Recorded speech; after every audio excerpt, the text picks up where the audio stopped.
Ya, harus saya jelaskan begini.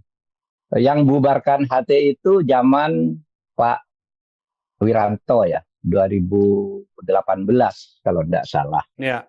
Jadi saya belum jadi Menko. Tapi saya setuju pembubaran HTI pada waktu itu dan tidak bisa mengelak di pengadilan. Dan sudah dibela oleh Pak Yusril dan kawan-kawan. Di pengadilan itu terbukti HTI itu memang ingin membubarkan Indonesia. Dan itu dinyatakan di dalam Kongres Internasional HT Hizbut Tahrir di Jakarta yang dihadiri oleh berbagai negara termasuk dari Jepang. Yang menyatakan nanti HTI akan membentuk negara khilafah dari Thailand sampai ke Singapura. Jadi Thailand, Malaysia, Brunei, sampai ke Australia, bukan ke Singapura. Indonesia sampai Australia, dia kan menjadi khilafah Islamiyah gitu. Ya. Jadi terang-terangan dia menolak negara Pancasila. Negara Pancasila itu togut. Itu diumumkan tuh sebagai hasil Kongres HTI internasional dan dibuktikan videonya di pengadilan sehingga langsung dibubarkan. Pernyataan itu juga disiarkan oleh RRI sampai saya kira RRI dan TVRI sampai ditegur tuh kepala stasiunnya karena menyiarkan langsung ketika menolak negara Indonesia sebagai negara demokrasi, demokrasi itu kafir dan sebagainya. Nah itu akhirnya dibubarkan. Itu bukan zaman saya. Itu zaman Pak Wiranto. Pak Wiranto ya. Ya. Tapi FPI itu di zaman saya. Cuma yang perlu diingat, FPI itu tidak pernah dibubarkan. Ya, lihat aja, kan masih ada itu. FPI itu dinyatakan tidak punya legal standing. Beda dengan dibubarkan. Tidak punya legal standing itu, dia tidak mau mendaftar ulang. Ketika diberitahu ya daftar ulang, tapi ADART-nya sesuaikan dong dengan undang-undang yang baru, tidak mau. Jawabannya yang singkat gitu, dari Dewan Suronya atau apanya itu, ya tidak apa-apa, kami tidak punya surat izin, tidak punya keputusan izin dari pemerintah dan macam-macam gitu. Wong kami tidak punya dana. Itu artinya itu kan hanya dana. Nah, lalu ketika terjadi masalah besar ini, maaf ini ya, kepulangan Habib Rizik ke Indonesia itu kan kontroversi, boleh pulang atau tidak. Itu yang mulangkan saya. Ini Menko Polhukam. Rizik itu warga negara harus boleh pulang. Dan itu yang dinyatakan oleh Rizik pada hari pertama dia datang. Terima kasih Pak Mahfud. Memang saya yang izinkan pulang. Saya lapor ke Presiden harus pulang, dia warga negara. Tapi sesudah itu saya katakan ini ada kebijakan pemerintah tentang COVID.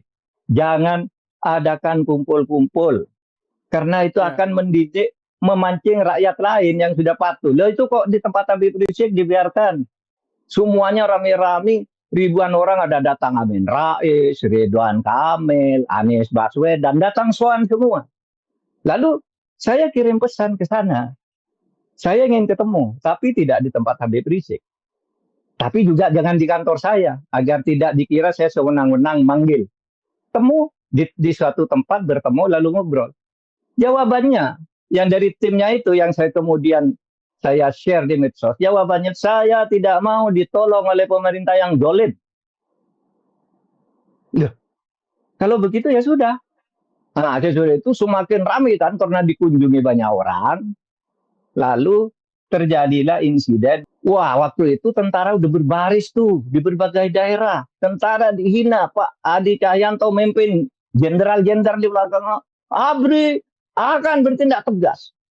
ABRI akan TNI akan jaga NKRI, kan itu marah semua. Ingat Pak, betul. Nah, habis itu lalu beluratan.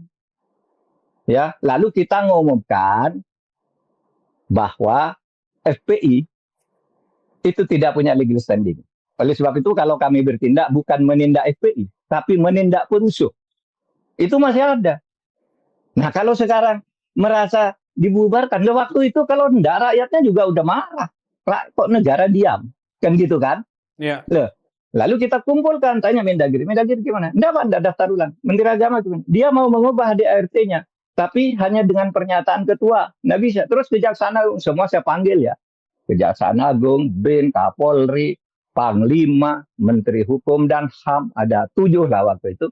Kita umumkan bahwa FPI itu tidak punya legal standing karena masa pendaftaran sudah lewat, dia tidak mau mendaftar. Oleh sebab itu sekarang tidak punya legal standing. Kalau ada kegiatan-kegiatan yang meresahkan, akan ditindak, tetapi bukan FPI yang ditindak, perusuh gitu. Tidak akan menggunakan nama itu lagi karena tidak punya legal standing sebagai organisasi. Ya akhirnya bubar sendiri kan. Lalu saya ditantang, oh mau dibawa ke PT UN? Bawa ke PT UN. Apa yang mau digugat? Kita tidak membubarkan. Kalau mau tidak bubar, segera aja daftar besok pagi, saya bilang. Penuhi syarat-syarat menurut undang-undang, nggak bubar. Tapi tidak mau juga ke PT UN. Ya sampai 90 hari lewat, 90 hari lewat berarti udah selesai. Gitu. Nah itu aja, jadi jangan salah paham juga kita membubarkan, tidak pernah membubarkan. Kita nyatakan tidak punya legal standing. Nanti dibuka aja YouTube-nya. Itu istilahnya tidak ada legal standing-nya. Oleh sebab itu kalau kami bertindak, jangan disalahkan. Kami tidak menindak FPI, tapi menindak orang yang membuat keresahan, mengganggu. Waktu itu kan COVID dan sebagainya.